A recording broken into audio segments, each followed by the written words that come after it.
जागरूक रह करके एकता को बल देना है, एकता की ताकत को बढ़ाना है, एकता के मंत्र को जीना है। और इसलिए हमें याद रखना है, हम एक है तो सेफ है। आपकी आबादी 100 में से 8, आपकी भागीदारी 100 रुपए में से 10 पैसे, 90 में से सिर्फ एक अफसर आदिवासी है और उस अफसर को पीछे कोने में बैठा रखा है। ये बदलना है। बदलने का तरीका जाति जनगणना। ये सोनिया जी को अपने बेटे को लॉन्च करने का बड़ा शौक है। सोनिया जी ने 20 बार राहुल नाम का प्लेन लॉन्च किया मगर लैंड ही नहीं होता है, 20 बार क्रैश कर गया। महाराष्ट्र महाविकास आघाड़ी सब तरफ उसकी चर्चा है और इस बार हम महाविकास आघाड़ी को ही जिताएंगे। सबका साथ होना चाहिए, सबका प्रयास होना चाहिए, सबका विश्वास और सबका विकास। किसी भी वर्ग का तुष्टीकरण नहीं होना चाहिए, न्याय सबको मिलना चाहिए। कांग्रेस की सरकार यही करती थी, एक वर्ग का तुष्टीकरण है, दूसरे को बड़ा अन्याय होता था। इस देश के अंदर अल्पसंख्यकों को ज्यादा अधिकार हैं, बहुसंख्यकों को कम है। प्रधानमंत्री जी के लिए यह संविधान खाली है। वो कहते हैं कि लाल रंग का संविधान राहुल गांधी दिखाता है। देखिए इस पर क्या रंग है, नीला है, लाल है, हमें कोई फर्क नहीं पड़ता। इसके अंदर जो लिखा है उसकी हम रक्षा करते हैं, उसके लिए हम जान देने को तैयार हैं। कांग्रेस पार्टी सरकार बनाने के लिए विकास पर नहीं, बंटवारे पर भरोसा करती है। कांग्रेस दलितों, पिछड़ों, आदिवासियों को आगे बढ़ने से रोकती है। मुझे मालूम है 21वीं बार में भी बाबा देवधर के एयरपोर्ट पर एक प्लेन क्रैश होने वाला है, क्रैश होने। कांग्रेस आरक्षण को देश के खिलाफ बताती, कांग्रेस आरक्षण को मेरिट के खिलाफ बताती थी। कांग्रेस की मानसिकता और कांग्रेस का एजेंडा। तो बयानों का शोर है, धर्म का इक्का या फिर जाति का सिक्का। महाराष्ट्र का चुनाव हो या फिर झारखंड का चुनाव। झारखंड में पहले चरण का चुनाव हुआ, अभी दूसरे चरण का बाकी है। और यूपी का उपचुनाव। चुनाव प्रचार फुल स्पीड में है, मगर महाराष्ट्र हो, झारखंड हो, जाति और धर्म की सियासत चर्चा का विषय बनी हुई है। बीजेपी हिंदुत्व के एजेंडे पर तो कांग्रेस जातिगत जनगणना के सहारे आगे बढ़ रही है। बीजेपी का नारा था बटेंगे कटेंगे, या ये कहें कि सीएम योगी ने यह नारा दिया और देश के प्रधानमंत्री ने धीरे धीरे आगे बढ़ते हुए कहा एक है तो सेफ है, बटेंगे कटेंगे, एक है तो सेफ है। दूसरी ओर कांग्रेस की ओर से जातिगत जनगणना की बात कही जा रही है। बीजेपी को संविधान विरोधी बताया जा रहा है, यानी जाति और धर्म वाले सियासी दांव में दोनों तरफ से इक्के फेंके जा रहे हैं। मगर महाराष्ट्र में और झारखंड में बटेंगे कटेंगे चलेगा? यह सवाल बहुत बड़ा है, लेकिन क्या बटेंगे कटेंगे ने एनडीए को बांट दिया? एनडीए के भीतर ही बटेंगे कटेंगे को लेकर अलग सियासत चल रही है, यानी ध्रुवीकरण बनाम जातीय समीकरण के बीच उलझती हुई क्या बीजेपी दिखाई दे रही है? हम उस सवाल पर आए, लेकिन उससे पहले जरा महाराष्ट्र के जातीय समीकरण को आपको समझना जरूरी हो जाता है। महाराष्ट्र का जातीय समीकरण कहता क्या है? मराठा 33%, पिछड़े 27%, दलित 12%, मुस्लिम आबादी 12%, आदिवासी 9% और अन्य 7%। मुस्लिम आबादी। अब बटेंगे कटेंगे पर आते हैं। ये देखिए, एकनाथ शिंदे क्या कह रहे हैं? हमारा एजेंडा सिर्फ विकास है। मलिन देवड़ा क्या कह रहे हैं? इस तरह की राजनीति में मैं भरोसा नहीं करता हूं। आगे क्या कह रहे हैं? निजी तौर पर मेरा इस पर भरोसा होता ही नहीं है। यही नहीं रुके, ऐसे मुद्दों में फंसाकर मैं राजनीति नहीं करता। ये शिवसेना के सांसद हैं। अब अशोक चौहान बीजेपी के राज्यसभा सांसद, कल तक नहीं थे लेकिन अब हैं। यह नारा सही नहीं लगता। यानी अशोक चौहान कह रहे हैं नहीं लगता लोग इसे पसंद करेंगे, यानी कि नारे को पसंद करेंगे। बात यहीं खत्म नहीं होती है। व्यक्तिगत रूप से कहूं तो मैं ऐसे नारों के पक्ष में नहीं हूं। अब पंकजा मुंडे, बड़ा चेहरा, महाराष्ट्र को बटेंगे तो कटेंगे जैसे नारे की जरूरत नहीं है। हम उसी पार्टी से सिर्फ इसलिए समर्थन नहीं कर सकते। मेरा मानना है विकास ही असली मुद्दा है। यानी पार्टी के नेता ही बटे हुए हैं, क्योंकि सीएम योगी ने 26 अगस्त से इस नारे का आगाज किया था और उसके बाद से देश की सियासत इसी नारे के इर्द गिर्द घूम रही है। तो बटेंगे कटेंगे चलेगा महाराष्ट्र और झारखंड में? और क्या वाकई में एनडीए इस पूरे नारे को लेकर बट गया है? आज इसी मुद्दे पर करेंगे चर्चा। हमारे साथ जुड़ चुके हैं मेहमान, लेकिन पहले कुछ बयान और फिर सीधा रुख कर रहे हैं मेहमानों की तरफ। कांग्रेस दलितों, पिछड़ों, आदिवासियों को आगे बढ़ने से रोकती है। कांग्रेस पहले खुले आम कैसे कैसे विज्ञापन देती थी। कांग्रेस आरक्षण को देश के खिलाफ बताती थी। कांग्रेस आरक्षण को मेरिट के खिलाफ बताती थी। कांग्रेस की मानसिकता और कांग्रेस का एजेंडा अभी भी वही है। के लिए प्रधानमंत्री जी के लिए यह संविधान खाली है। वो कहते हैं कि लाल रंग का संविधान राहुल गांधी दिखाता है। देखिए इस पर क्या रंग है, नीला है, लाल है, हमें कोई फर्क नहीं पड़ता। इसके अंदर जो लिखा है उसकी हम रक्षा करते हैं, उसके लिए हम जान देने को तैयार हैं। ये नहीं चाहते कि आपके सारे के सारे प्रोजेक्ट्स यहां से छीनकर दूसरे प्रदेशों में भेजे जाएं और आदिवासी युवा जाकर बंधुआ मजदूर बने गुजरात में, दूसरे प्रदेशों में।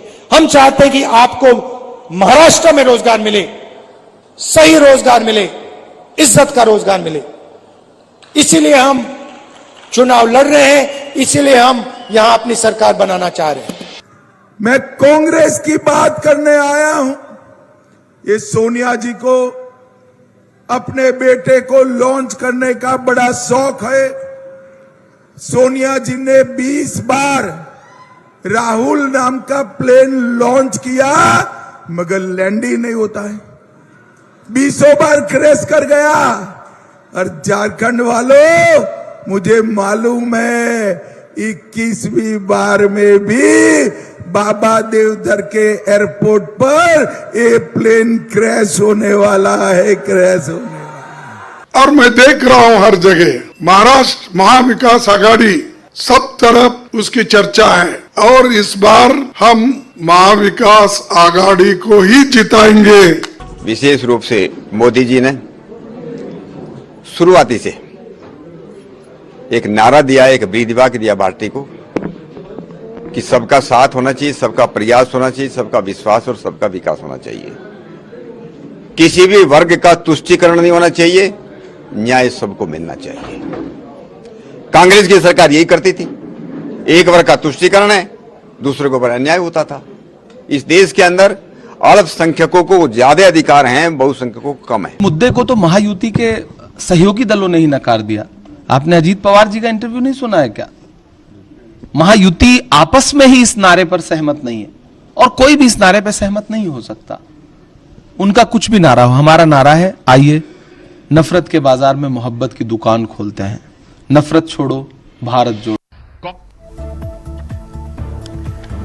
तो महाराष्ट्र का जातीय समीकरण और समीकरण के बीच खड़े हुए सवाल, बटेंगे कटेंगे को लेकर हो रही सियासत, और सियासत में आया एक नया तूफान, क्योंकि महाराष्ट्र में एनडीए के चेहरे ही सवाल उठा रहे हैं इस नारे को लेकर। पंकजा मुंडे का हमने जिक्र किया, पंकजा मुंडे के साथ साथ अशोक चौहान हो या फिर एकनाथ शिंदे, और पहले आपको याद होगा अजीत पवार भी इस नारे को लेकर सवाल उठा चुके हैं। तो यानी बटेंगे कटेंगे को लेकर एनडीए ही बट गया है, और क्या पार्टी के नेता ही इस नारे के फेर में फंसते हुए दिखाई दे रहे हैं, या फिर यही दाव हरियाणा की तरह महाराष्ट्र में असरदार होगा। सीधा रुख कर रहे हैं अपने मेहमानों की तरफ। आपको बता दें आज हमारे साथ इस चर्चा में जो मेहमान कार्यक्रम का हिस्सा बन रहे हैं उनसे आपका परिचय करवाएंगे। हमारे साथ इस कार्यक्रम का हिस्सा बीजेपी के चेहरे प्रदीप भटनागर जी बन चुके हैं, स्वामीनाथ जायसवाल जी हमारे साथ जुड़ चुके हैं, कांग्रेस के चेहरे हैं, संजय द्विवेदी जी हमारे साथ जुड़ गए हैं जो कि शिवसेना उद्धव गुट के चेहरे हैं, पार्टी के प्रवक्ता हैं, तेजतरा चेहरे, और साथ ही साथ दो खास मेहमान विपिन शर्मा जी वरिष्ठ पत्रकार हैं, अपने तर्कों के लिए जाने जाते हैं, और साथ ही सिद्धार्थ भारद्वाज हमारे साथ राजनीतिक विशेषज्ञ इस कार्यक्रम का हिस्सा। आप सभी का बहुत बहुत स्वागत है। सबसे पहले प्रदीप जी आपसे चर्चा की शुरुआत करना चाहूंगा, इजाजत है? सबको नमस्कार जी। प्रदीप जी, बटेंगे कटेंगे बटेंगे कटेंगे बटेंगे कटेंगे, अब तो नहीं करेंगे? देखिए, बटेंगे कटेंगे या बटेंगे छटेंगे, ये देश की आर्थिक, देश की स्थिति और जो पड़ोसी राज्यों में, जो पड़ोसी देशों में जो चीज चल रही है वो चीज ध्यान देती है कि बटना नहीं है, एक मत रहना है और एकजुट रहना है। तो आपके नेताओं को ये क्यों लगता है कि ये नारा महाराष्ट्र में नहीं चलेगा? देखिए, हमारे नेता जिनको ये लगता है वो शांत अपना बैठ जाएंगे तो हो जाएंगे। हमारे नारा एकजुटता का है, तो ये कारण है। और मैं समझा नहीं आपकी बात प्रदीप जी।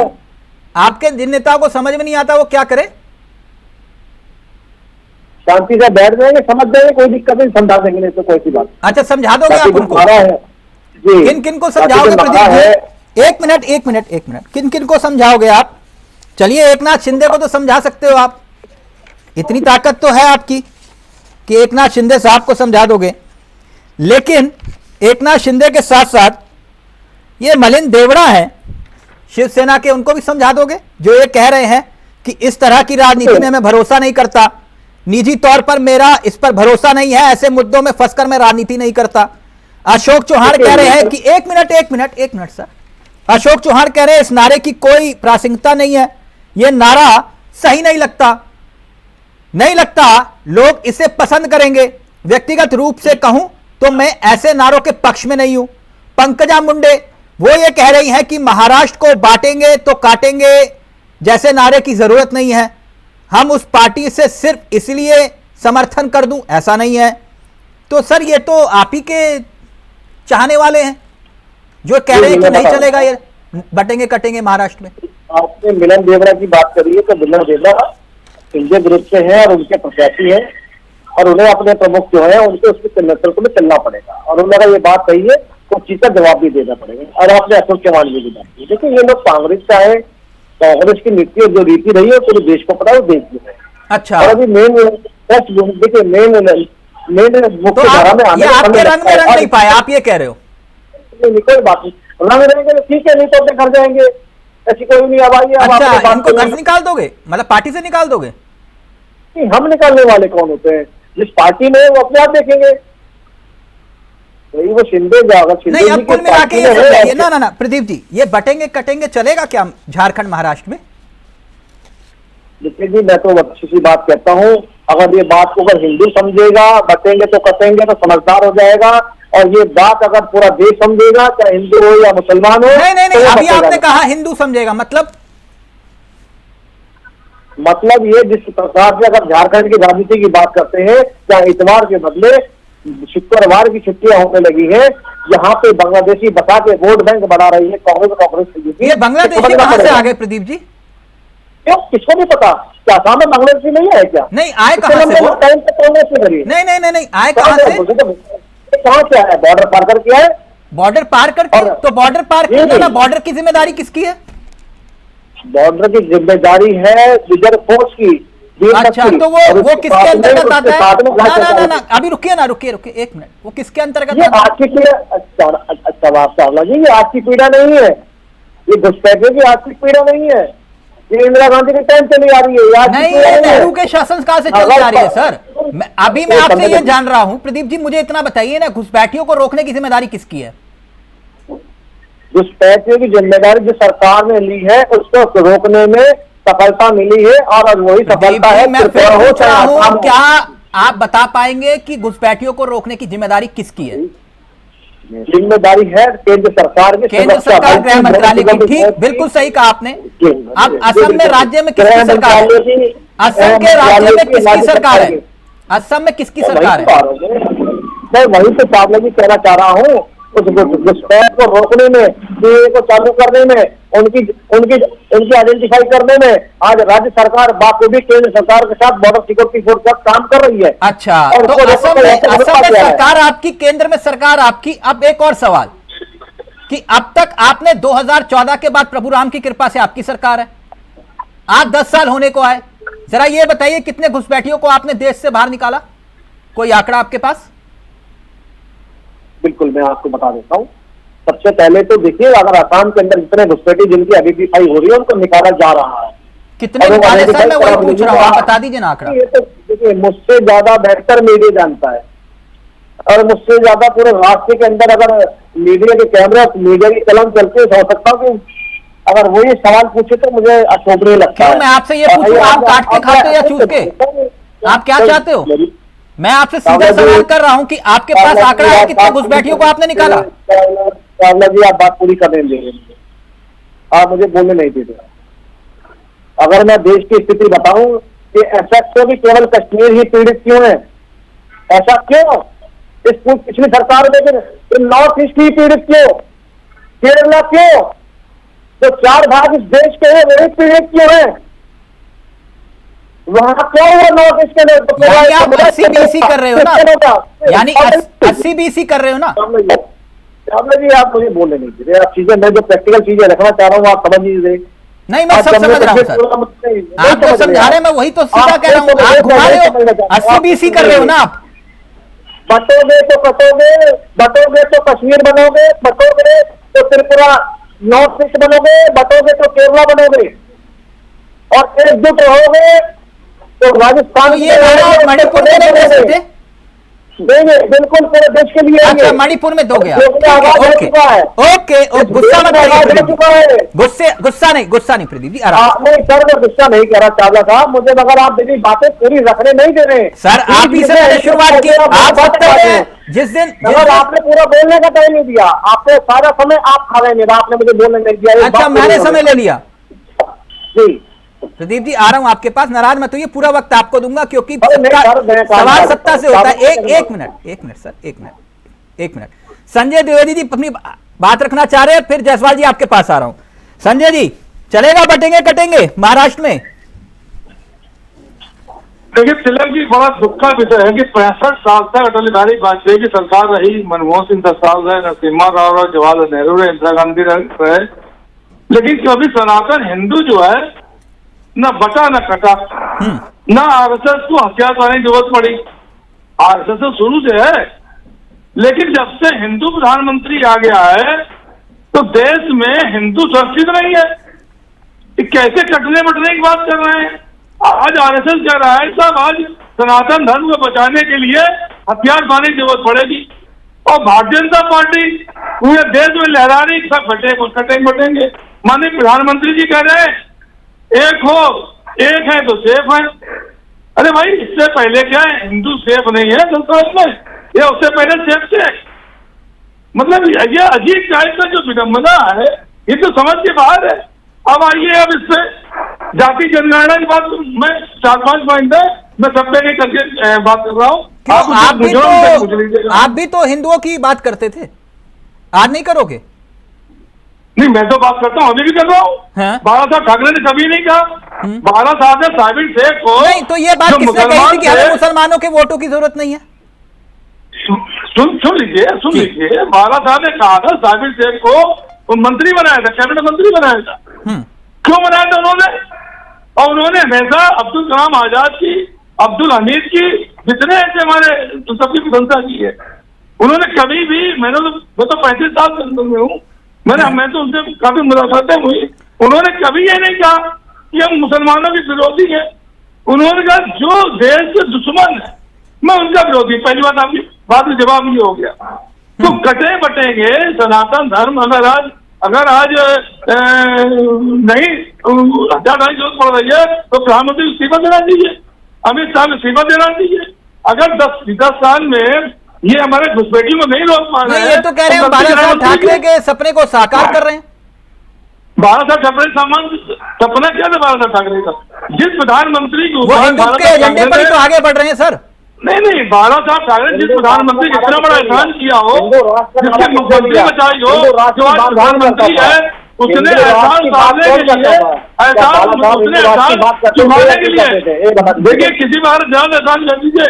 पार्टी संस्कृति में है तो जिंदगी में एहसान मानता है। उन्होंने उद्धव साहब को संगठन तोड़ दिया। आज आपके अजीत पवार ने क्लियर कर दिया कि 2014 पहले ने हमसे संगठन छोड़ा था और आज बराबर मीडिया कर्मी मीडिया जितनी मीडिया है वो कह रहा उद्धव ठाकरे ने 2019 में भारतीय जनता पार्टी को छोड़ दिया था और मुख्यमंत्री बनने के लिए। लेकिन अजीत पवार ने क्लियर कर दिया कि 2019 में भी अमित शाह, देवेंद्र फडणवीस जी और अजीत पवार के साथ अडानी की मीटिंग हुई। वो खरीद फरोख्त मुझे सरकार बनाने की। जब सरकार अजीत पवार 72 घंटे के लिए बन गए, उससे नहीं बन पाए। तो अजीत पवार भी बहुत अच्छे लग रहे हैं आपको। खैर प्रदीप जी जल्दी से जवाब दीजिए, जल्दी से। जसवाल जी फिर आ रहा हूं आपके पास। एक मिनट 10 सेकंड और दे दिए, पूरा हो जाए, हमारी बात पूरी हो जाए ना। और आखिरी में उन्होंने किया 2.5 साल बाद 50 ठोके एकदम मौके एक अडानी को लगा के, जिसको ये महाराष्ट्र देना चाह रहे हैं। आप देखिए धरावी सर एक की तरफ कितनी जमीन है, 1000 एकड़ जमीन दे दी गई। तो महाराष्ट्र को बेच रहे हैं, एक तो गुजरात बेच रहे हैं, ऊपर से बेच रहे हैं अडानी के हाथों में। प्रदीप जी जल्दी से जवाब दीजिए। मसला हिंदुत्व का ही है, जल्दी से। वो कह रहे हैं असली हिंदू हम हैं। मैं बता रहा हूँ, मैं परम से बाबा साहब ठाकरे को नमन करता हूँ। और अगर उन्होंने गर्व से कहो हम हिंदू हैं और हिंदू राष्ट्र की अगर बात करी, उनका नाम बाला साहब ठाकरे है। वो बाला साहब ठाकरे हैं जिन्होंने कांग्रेस से कभी कंप्रोमाइज नहीं करा और कहा कि हम राजनीति छोड़ना पसंद करेंगे मगर कांग्रेस से शरद पवार के अपनी राजनीति व्यक्तिगत बदलाव हुआ है। उद्धव ठाकरे अरे भाई समाज की बात नहीं है, देश में एक बात ही थी हिंदुओं की बात करते। आज हम बात कर रहे हैं अगर महाराष्ट्र में रक्तचाप हुआ तो कौन होगा? अगर मुस्लिम कौन मरा? एक मिनट ब्राह्मण यहाँ रह रहे उनका देश है। आप किसी को भी जायसवाल जी एक एक करके सर, एक प्लीज। जायसवाल जी ये तो हिंदुत्व के एजेंडे को लेकर आगे बढ़ रहे हैं, लेकिन वो जो आपका महाराष्ट्र में जाति वाला कार्ड नहीं चला था, ये महाराष्ट्र और झारखंड में चलेगा कि लोगों की पकड़ के जो जाति पूछ रहे हो? देखिए आप लोकसभा चुनाव में देखे होंगे महाराष्ट्र में, हाँ जो हमारा भारत जोड़ो न्याय यात्रा और लोगों को जो सवाल प्रेम लोकसभा में हमें महाराष्ट्र में हमारे विकास आघाड़ी को जिस तरह से सम्मान दिया और आगे बढ़ते हुए हम लोग काटने मारने की बात नहीं करते, बटोगे तो कटोगे और नौकरी मांगोगे तो पिटोगे। यानी जो बदहाली हाल है उत्तर प्रदेश में, नौकरी मांगने पर लाठी चल रही है और बटोगे कटोगे, वही हिंदू बच्चे पीटे जा रहे हैं और हिंदू बहन बेटियों के साथ रेप करने वाले भाजपा के लोग हैं। आपकी सरकार में युवाओं की पीठ पर कभी लाठी नहीं पड़ी? आपकी सरकार में युवाओं की पीठ पर कभी लाठी नहीं पड़ी पुलिस की? नहीं, यहाँ तो नौकरी उत्तराखंड और वहाँ पर देख ही रहा है, लाठी चल रहा है, बटोगे। क्यों मैं झारखंड की याद दिलाऊं जायसवाल जी आपको? झारखंड की याद दिलाऊं? मुरादाबादी मैदान में क्या हुआ था?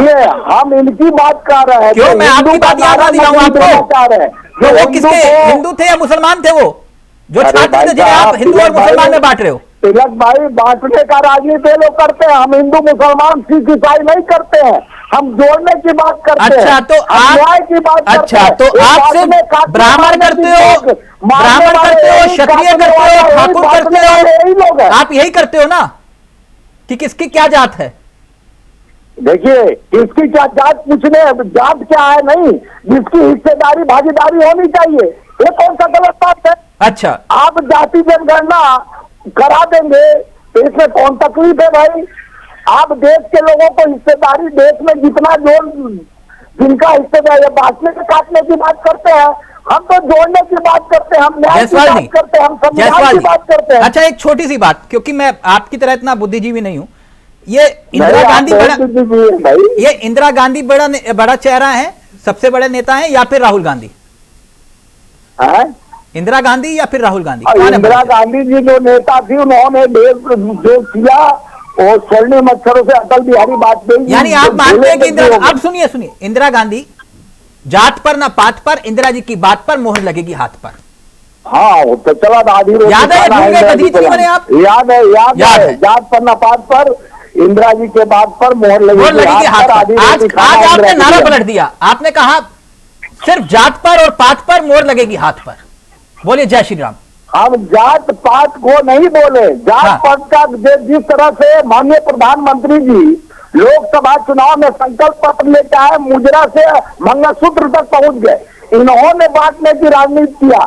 इन्होंने कहा कि मुस्लिम औरतों को और हिंदू बहनों का मंगलसूत्र छीनकर हिंदू को और आप जातियों में बांट, मुसलमान को दे देंगे। ठीक है, एक मिनट, दो मेहमान हो रहे, जयसवाल जी आप ही के पास आऊंगा, एक मिनट भाई। यहाँ जाते हैं अमित शाह जी जम्मू कश्मीर में, तो कहते हैं 2 सिलेंडर मुहर्रम में और 2 सिलेंडर ईद में देंगे, अब मुस्लिम बहनों के खाते में पैसा प्रति महीने इतना देंगे। तो ये बांटने और पहले आप देखे होंगे टीडीपी से कैसे हाथ मिलाए थे, तो दो जवान बोलते हैं, एक दो तरफा साफ है, यानी इधर से भी काटेंगे उधर से भी काटेंगे और देश को बांटेंगे। ये देश को बांटने वाली रणनीति है। हमारे धर्म में, हमारे गीता में, उपनिषद में, रामायण में कहीं बांटने की बात नहीं हुई है, जोड़ने की बात हुई है। एक मिनट, मैं जरा विपिन जी के पास जा रहा हूं, सिद्धार्थ जी के पास। एक सेकंड। जहां तक आपने कहा पीडीपी के साथ हाथ मिला लिया, सर प्रीपोल अलायंस और चुनाव के बाद हालात जो बनते हैं वो आप भी जानते हैं, आपने भी कही है, सरकारें बर्खास्त करने का रिकॉर्ड किनके नाम रहा वो छोड़ दीजिए उस बात को।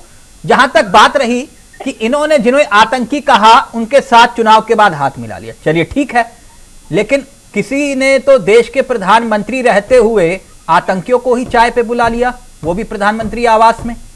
हुआ था ना? देखिए, अब एक पाकिस्तान में जो पाकिस्तान का आईएसआई को भारत में जांच के लिए बुलाया गया। एक सेकंड, अभी वो विषय नहीं है ना, एक मिनट रुकिए विपिन जी। ये बड़ा दिलचस्प हो गया मुकाबला, बटेंगे कटेंगे, सबसे ज्यादा प्रयोग और सबसे ज्यादा इस शब्द और नारे का इस्तेमाल इस वक्त देश की सियासत में हो रहा है। जैसे सुबह मॉर्निंग वॉक में जाओ ना और पूछते क्या चल रहा है, तो पहले बोलते थे कि वो एक था ना, वो चल रहा है। जय श्री राम। आप कहते हैं कि भैया बटेंगे कटेंगे चल रहा है, ये चल रहा है देखिए अब। और प्रदीप जी कह रहे हैं जो नहीं समझेंगे उनको समझा देंगे। कहां जा रही है देश की सियासत विपिन जी? प्रदीप जी, बड़ा गंभीर मुद्दा है। देखिए, लोकतंत्र का महापर्व, फेस्टिवल ऑफ डेमोक्रेसी, ये सिलसिला तो चलता रहेगा, it is an ongoing process, लेकिन यहां पर जनता के दृष्टिकोण से सोचना चाहिए नेताओं को, राजनीतिक दलों को, कि कितना हताश महसूस होते होंगे कि यहां पर नेताओं को रोल मॉडल समझा जाता है और यहां पर 19-20 का फर्क हो सकता है सारे राजनीतिक दलों में, नेताओं में। तो यहां पर कोई ज्यादा फर्क नहीं है, क्योंकि जब चुनावी मैदान में उतरते हैं और चुनावी मोड में नेता आते हैं तो वहां पर जो एक मर्यादित भाषा बोलनी चाहिए वो सब भूल भुलैया ठंडे बस्ते में चली जाती है और वहां पर बिल्कुल सब बयानवीर बन जाते हैं, कोई कसर छोड़ता नहीं है यहां पर कि कैसे अपने वोट बैंक को साधें, कैसे यहां पर विपक्ष पे प्रहार करें और बौछारें कर दें यहां पर। तो यहां पर मुझे लगता है कि 21वीं सदी है, सकारात्मक बातें होनी चाहिए, आप विकास की बातें करें, आप बताएं कि क्या क्या आपकी रणनीति होने वाली है, रोड मैप साझा करें। इस नारे में गलत क्या है विपिन जी, गलत क्या है? मैं उसी इस नारे में गलत क्या है? वो कह रहे हैं कि हम सबको कह रहे हैं एक रहो, इसमें गलत क्या है? नहीं गलत, देखिए मैं दोनों सिक्के, मैंने बोला सब 19-20 का फर्क है। कांग्रेस कौन सी कम है? बिल्कुल स्वर्णिम इतिहास वाली पार्टी है कांग्रेस। पहले तो बधाई के पात्र आप हैं तिलक जी, मैं बड़ा आज बहुत अच्छा लगा, आपने सबको आईना दिखाने का काम करा। यही पत्रकारों से उम्मीद होती है जीवन खपा दिए, मैंने भी पत्रकारिता में। तो यहां पर अगर हम चौथा स्तंभ है तो यहां पर हमने सत्ता पक्ष को घेरना है, उनकी खामियों को उजागर करना है, साथ साथ विपक्ष को भी बताना है कि आपका दायित्व क्या है, कि आप भी जो सत्ता को घेरते हैं, सरकार को घेरते हैं, तो सकारात्मक, क्योंकि कुछ मुद्दे जो जनमानस से जुड़े हैं और राष्ट्र हित के होते हैं, वहां पर अपेक्षा करी जाती है राजनीतिक दलों से कि आप एक मंच पे खड़े हो, एक स्वर में स्वर मिलाए, जनता के हित की बात करें। ज्यादा दूर क्यों जाए, कोरोना काल जब सदी की सबसे बड़ी महामारी आई, वहां पर भी राजनीति थमने का नाम नहीं लिया, एक दूसरे पे तीखे प्रहार चलते रहे, सियासी रोटियां चमकाते रहे। आप ये कह रहे हो कि मुद्दों के आधार पे चुनाव नहीं हो रहा, लेकिन अब सबसे बड़ा मुद्दा तो यही बन गया, बटोगे कटोगे। हाँ, और ये प्रयोग जो है बीजेपी का हरियाणा में सफल रहा। मैं उसी के लिए एक मिसाल के तौर पे एक उदाहरण दूंगा, 2017 का चुनाव, 2019 का उत्तर प्रदेश के संदर्भ में अगर बात करें, यह बताने की आवश्यकता नहीं है कि दिल्ली का रास्ता उत्तर प्रदेश से निकलता है, तो वहां पर 2017 का जो विधानसभा का चुनाव और 2019 का लोकसभा के संदर्भ में बात करें, एक नया ट्रेंड उभर के आया।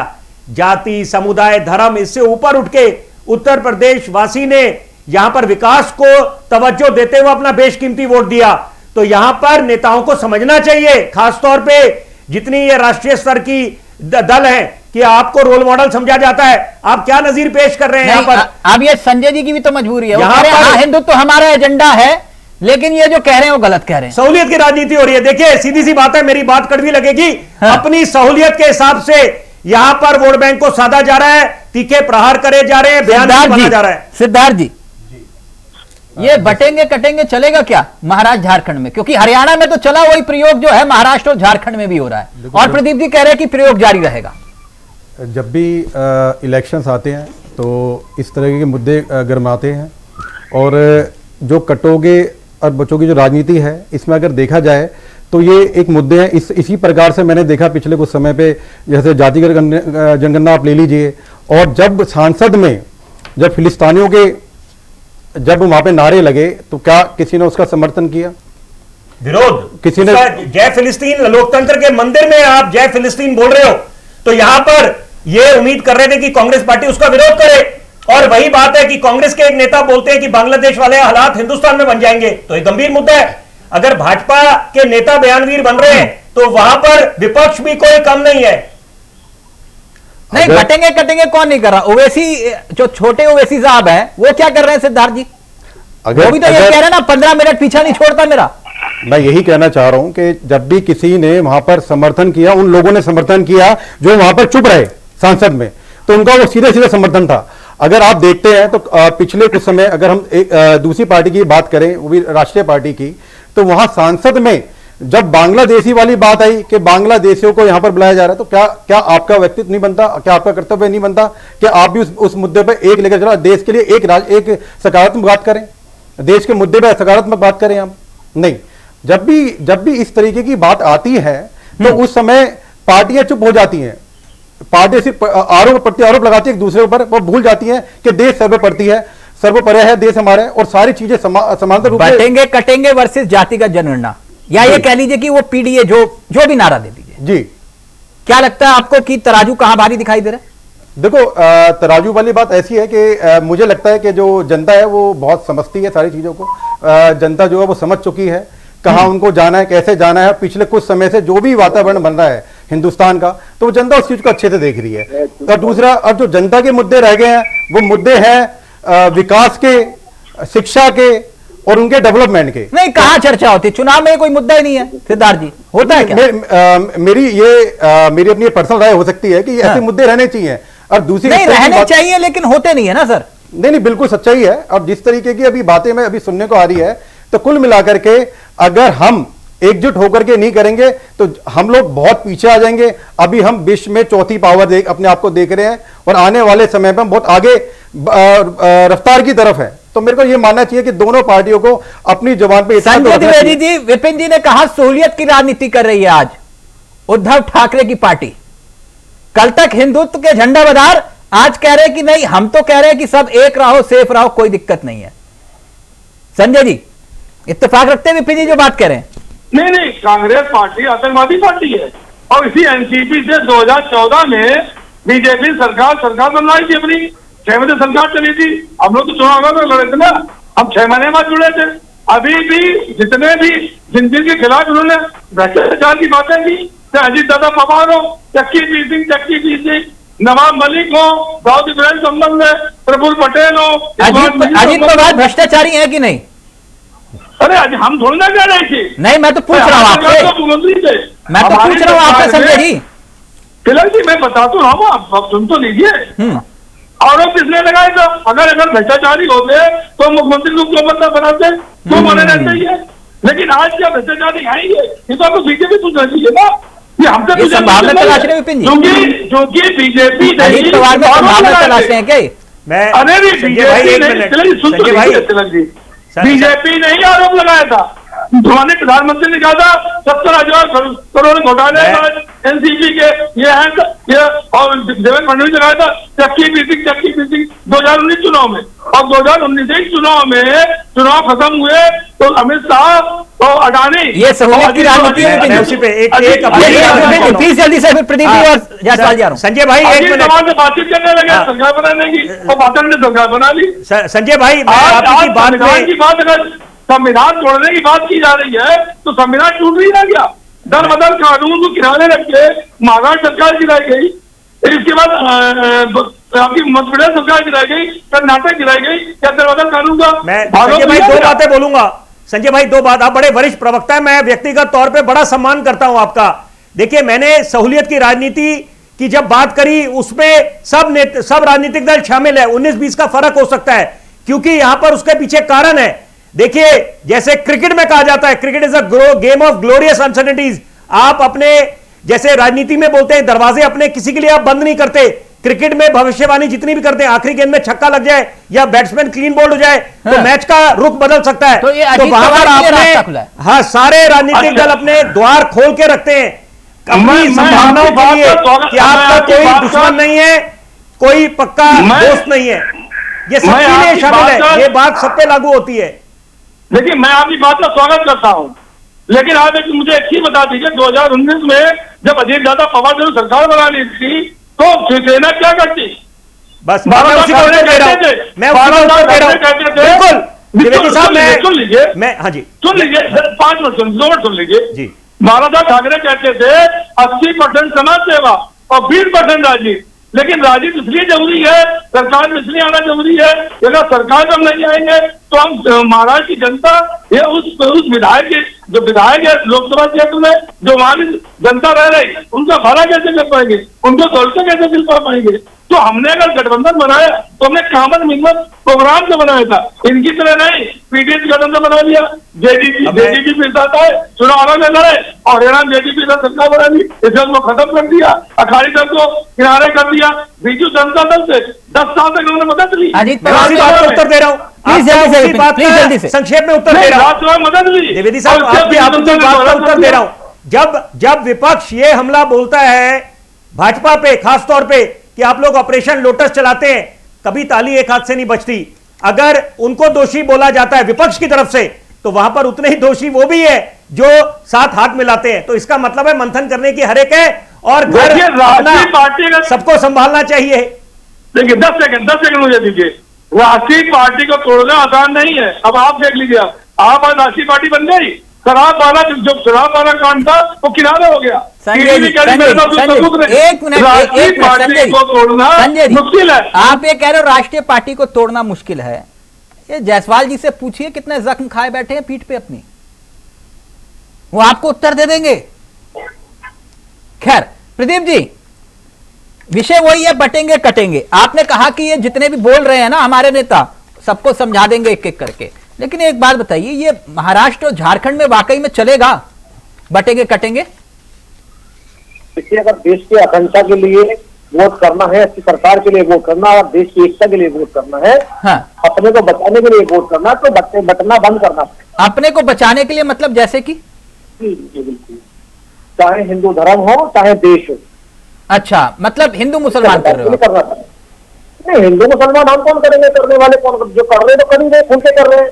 ओबीसी के मुंह लगा दिया, राहुल गांधी के मुंह से अगर बचे तो देखिए ना, हम राहुल गांधी कहाँ कह रहे हैं कि ये हिंदू मुसलमान करो?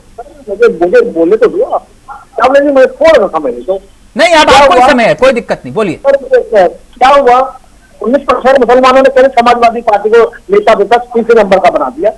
तो 10 साल तक वंचित रहे, बेचारे शोषित रहे विपक्ष में बैठने के लिए।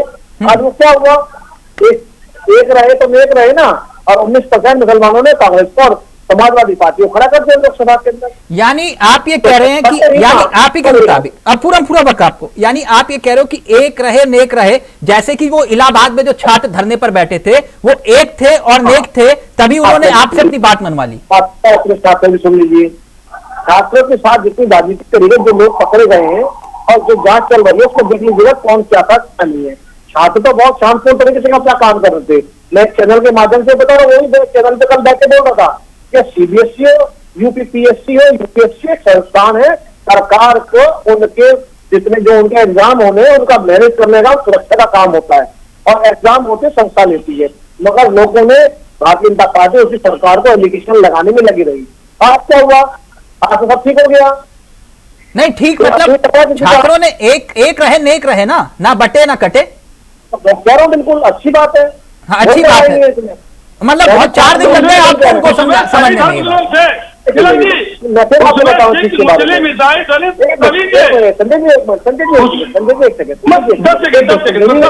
जी आप चाहते हो मैं चावला जी की बात का जवाब ना दूं तो कहेंगे बात घुमा रहे हो, मैं घुमाना नहीं चाहता। संजय जी आप बोल लीजिए, चुप रह जाता हूँ। 10 सेकंड उस एजेंट में उत्तर प्रदेश के सिख भी थे, मुस्लिम भी थे, दलित भी थे, ईसाई भी थे, सभी लोग थे।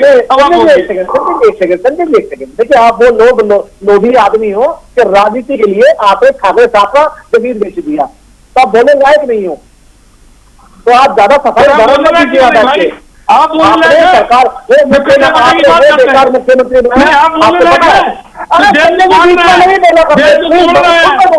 हिंदू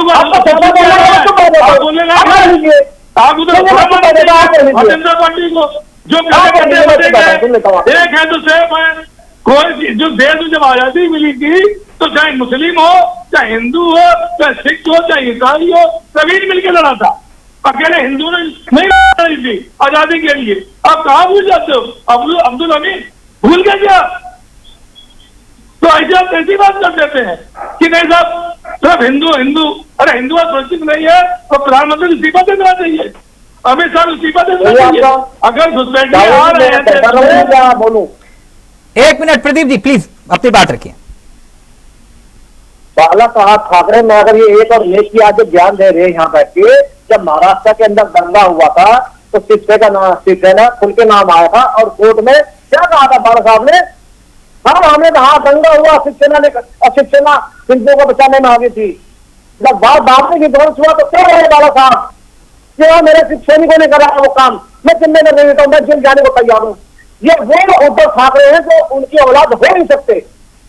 ये व्यक्तिगत नहीं, ये व्यक्तिगत नहीं, ये व्यक्तिगत नहीं, ये व्यक्तिगत नहीं प्रदीप जी, ये नहीं, ये प्लीज ऐसे नहीं, प्लीज प्रदीप जी ये व्यक्तिगत नहीं। मैंने आपसे पहले ही कहा था। तुम्हारी औकात क्या है? जी आप मुझे बोले तो दूसरे लोग बोले जा रहे कैसे प्रवक्ता है तो दूसरे को सुनना नहीं चाहते। नहीं लेकिन व्यक्तिगत नहीं हो आप ऐसी भाषा का इस्तेमाल मत करिए प्लीज। मैं किसी व्यक्तिगत नहीं हूँ। आज शिवसेना जो है आज जो है सावरी के चरणों में पड़ी है और उद्धव ठाकरे मुख्यमंत्री बनने के लालसा में शिवसेना को लेकर पड़ी है। ऐसे नहीं प्लीज। जायसवाल जी 1 मिनट जायसवाल जी, अगर मगर किंतु परंतु आपने कहा कि ये देश को बांट रहे हैं इसलिए ये नारा लेकर आए बटेंगे तो कटेंगे, ये सांप्रदायिक हैं और हिंदुत्व की बात कर रहे हैं या हिंदुओं को एक मुश्त लाने की कोशिश कर रहे हैं। अगर ये इनका दाव हरियाणा की तरह महाराष्ट्र में भी चल गया तो? देखिए एक जन इनके नेता गिरिराज सिंह बिहार में बटोगे कटोगे हिंदू एक होंगे सेफ होंगे। ये बताइए हिंदू तो सेफ पहले से थे अभी भी सेफ है, ये लोग सेफ नहीं है, ये ही बटे हुए हैं। जिस तरह से इनका एजेंडा रहा है फूट डालो अंग्रेजी सॉफ्टवेयर कंपनी बनाता है और जिस तरह से देश में चल रहा है खतरनाक ये लोग है। जिस तरह से जमीन महाराष्ट्र का और अडानी को दे दिया गया ये सब बांटने वाली रणनीति करते हैं। इनसे पूछिए कि लहसुन काजू का भाव बिक रहा है, टमाटर का भाव क्या है, बेरोजगारी जो बढ़ते जा रही है, वादा किए थे 15 लाख उसमें सरकारी होता, बेरोजगारी पर क्या हुआ अयोध्या में? अयोध्या में इसी धाम से रात के नाम पर प्रभु कर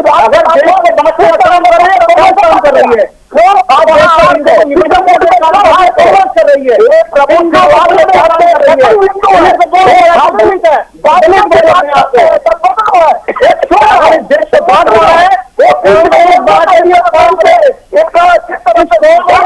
रही है सारे भ्रष्टाचारियों का राजा है अजित पवार, खगन भुजबल, हेमंत विश्वकर्मा, तो सारे लोगों को भ्रष्टाचारी करते थे। राहुल गांधी हो जाते हैं ना, तो ये पवित्र हो जाते हैं और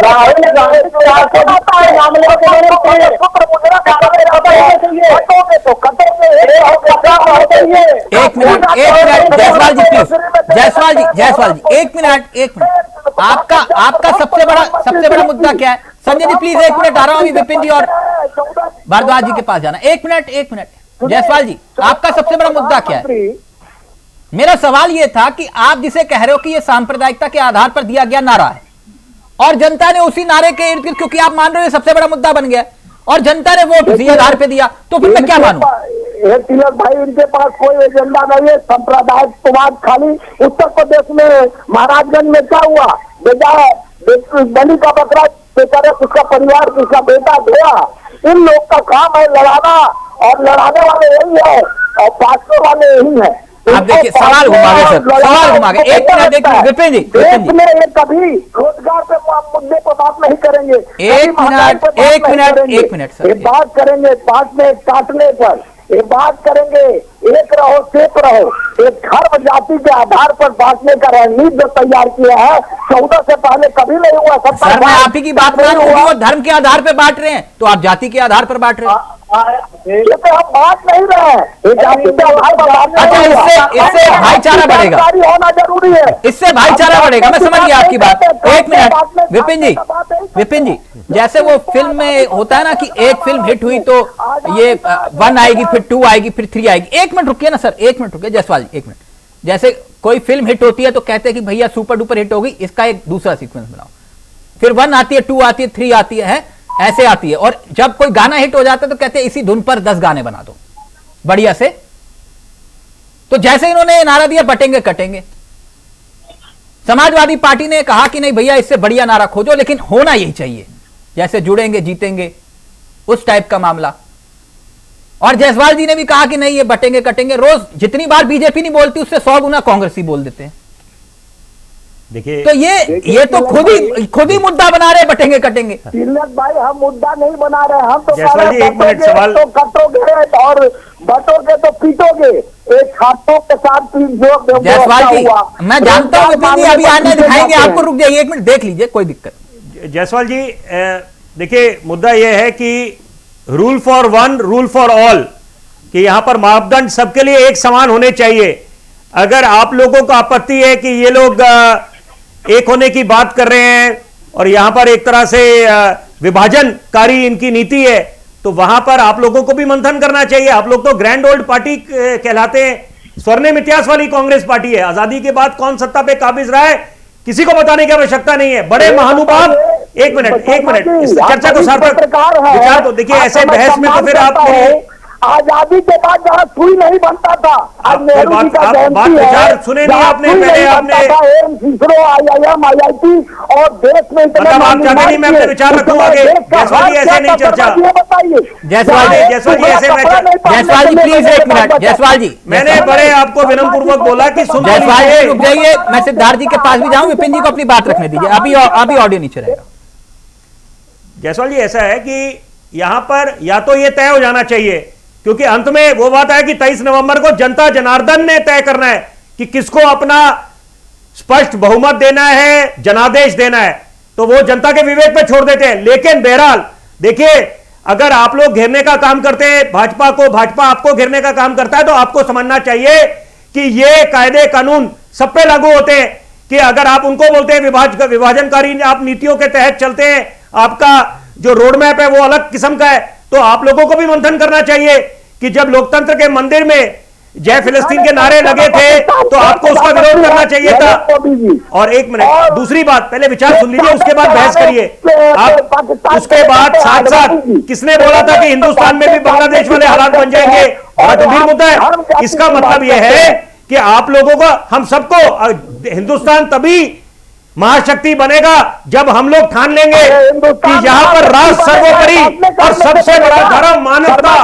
कोरोना काल के बाद क्या सीख ली हमने कि यहाँ पर मानवता ही सबसे बड़ा धर्म है। और यहाँ पर बड़ी बात है, बेशुमार मुद्दे, महाराष्ट्र का फाइनेंशियल कैपिटल बोला जाता है, माया नगरी बोला जाता है। यहाँ पर अलग अलग विधानसभा जो क्षेत्र है, मैं बड़ी जरूरी बात बोलूंगा, कोलाबा की बात करें, अंधेरी की बात करें, यहां पर नागपुर की बात करें, मालेगांव की बात करें, अलग अलग समस्याएं हैं जो चुनौती है महाराष्ट्र में यहां पर। तो इसका मतलब है कि आप नेताओं से ही उम्मीद है, हम लोग तो बड़े साधारण लोग हैं, आप नेताओं से ही उम्मीद करते हैं कि आप समस्याओं का समाधान निकाले। मणिपुर नहीं जाते हैं, मणिपुर का समस्या वैसे ही बना रहता है। ये जायसवाल जी एक मिनट जायसवाल जी, आप मणिपुर की बात करोगे वो 84 की बात करने लगेंगे। रुक जाइए ना एक मिनट सर, एक मिनट रुक जाइए, एक मिनट। माननीय शर्मा जी वरिष्ठ पत्रकार है, वो बटेंगे कटेंगे का मतलब बता रहे थे कि जैसे आपने 84 में किया था, वो बटेंगे कटेंगे का मतलब ये भी है। एक मिनट सिद्धार्थ जी, वो आप लोग जैसे भाजपा का काम है अपना एजेंडा नहीं गिनाना, 84 पर पहुंच जाते हैं, नेहरू जी पे पहुंच जाते हैं। पत्रकार बंद कर ये हम आपको आईना दिखाते हैं तो आप बोलते हो कि हम वहां के प्रवक्ता हैं। अगर हम अभी भाजपा, ये मेरे मित्र टीम है, इनकी बातें प्रदीप जी की, तो ये बोलेंगे अभी सिद्धार्थ जी रहेंगे। अभी जायसवाल जी, ये विक्टिम कार्ड मेरे साथ मत खेला करिए, मेरे साथ मत खेला करिए, विक्टिम कार्ड मेरे साथ नहीं चलेगा। आपके साथ कोई नहीं खेल सकता, विद्वान पत्रकार है, मानता हूं मैं, आपके साथ खेलने की बात नहीं कर रहे हैं हम। एक जोड़ने काटने मारने वाली बात, चुनाव आते मंगलसूत्र वाली बात, यानी अगर इस कहानी का निचोड़ ये निकल के आया। एक minute Pradeep ji, final comment आप ही से लूंगा, रुक जाइए। सिद्धार्थ जी, यानी निचोड़ निकल के ये आया कि जो बीजेपी चाहती थी वही हो रहा है। देखो, यानी यही हुआ ना कि वो आए, नारा लेकर आए और उसी नारे की सियासी धुन पर पूरा देश नाच रहा है, या फिर राजनीतिक दल और मीडिया भी, मुद्दे हो गए गौण। यही मतलब हुआ। देखो तिलक जी, प्रदीप जी, मैंने कोई कॉमेडी शो जोक नहीं मारा जो आप मुस्कुरा रहे हैं, मैंने सच्चाई बोली है।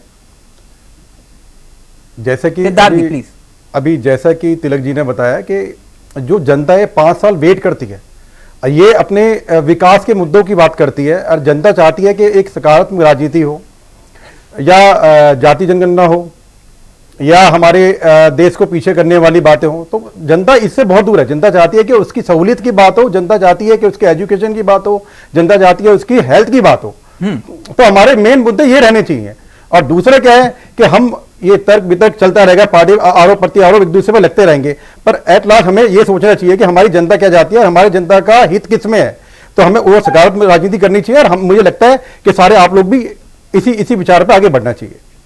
यानी चुनाव का रुख तो मोड़ दिया ना बीजेपी ने। देखो नारे पर जो आरोप है प्रत्यारोप एक दूसरे पे लगते रहते हैं। जैसे कि अभी मैंने बताया कि बीजेपी ने बोला, और जाति जनगणना की बात कांग्रेस भी करती है, तो एक दूसरे पे आरोप प्रत्यारोप लग रहे हैं। पर जनता कहां, जनता के जो मेन मुद्दे हमें वो उठाने चाहिए। दूसरा क्या है कि जनता 5 साल इंतजार करती है हमारा, 5 साल इंतजार करने के बाद जनता चाहती है कि अब हमारी विकास की क्या बात होगी। और हमारा अगर अभी विपिन हमारे जो साथी उन्होंने बताया कि जो महाराष्ट्र फाइनेंशियल कैपिटल है बहुत बड़ा, तो वहां पर जो हमारी व्यवस्था है, आगे आने वाले में हमारा रोल मॉडल क्या रहेगा, हमारा वहां पर विकास कार्य किस हिसाब से बढ़ेगा, हमारे इस मुद्दे पे हमारा रहना चाहिए। जी ठीक, यानी आप ये कह रहे हैं कि विकास पर राजनीति होनी चाहिए। लेकिन प्रदीप जी, संजय जी फाइनल कमेंट लूंगा आपसे, एक मिनट। प्रदीप जी आराम से, पानी पी लिया आपने? जी जी जी, ये आपके राज्य में हिंदू खतरे में कैसे हो सकता है? आपका राज्य है और हिंदू खतरे में, समझ में नहीं आई बात। जी जी, देखिए हमारा राज्य तो खतरे की बात नहीं है चावला जी। जिस प्रकार अभी मैं जब तो थोड़ा सा मैं बता देता हूँ कि जो लोग देश को विभाजन करना चाहते हैं जातियों में, जो हिंदुओं को विभाजन करना चाहते हैं जातियों में वोट बैंक के फायदे के लिए, हाँ, ये हंसी उनके लिए थी। अच्छा, यानी आप ये कह रहे हो कि जो हिंदू बटे हुए हैं आप उनको एक कर रहे हो, तो मुसलमानों को एक कौन करेगा? हिंदुस्तान का मतलब तो हिंदू और मुसलमान हुआ ना, भारतीय मतलब कि हिंदू और मुसलमान, सिख ईसाई? बता दो, वो भी बता दो। क्या कभी कांग्रेस ने कभी हिंदू हित की बात करी है? कभी ओबीसी ने हिंदू हित की बात करी है? कभी कांग्रेस ने ये बात करे भैया राम जन्मभूमि है, कृष्ण जन्मभूमि है। अच्छा ठीक है, तो आप हिंदुओं की बात कर रहे हो, तो सिलेंडर तो हिंदुओं के घर भी जाता होगा। एक मिनट सर, आप ही को मौका है पूरा, आप ही को मौका है। प्रदीप जी, मैं कह रहा हूं कि आप हिंदुओं की बात कर रहे हो ना, तो सिलेंडर तो हिंदुओं के घर भी जाता होगा। सिलेंडर का क्या रेट चल रहा है? हिंदू घर में आता है तो हिंदुओं को भी पैसे से खरीदते, इतनी में नहीं मिलता हिंदुओं को। हिंदू जो है 90% सरकारी अस्पतालों में इलाज नहीं कराता। हिंदू राशन बहुत मिलता है। एक मिनट प्रदीप जी, आप मुद्दे की बात कर रहा हूँ ना, मुद्दे की बात कर रहा हूँ। अभी एक मिनट सबका ऑडियो नीचे। प्रदीप जी, मैंने पूछा सिलेंडर का रेट क्या है? सर सिलेंडर का कोई भी रेट हो न, इसमें एकजुटता और एकता की बात है। कोई भी रेट हो, इससे एकजुटता का क्या लेना देना सिलेंडर के रेट से?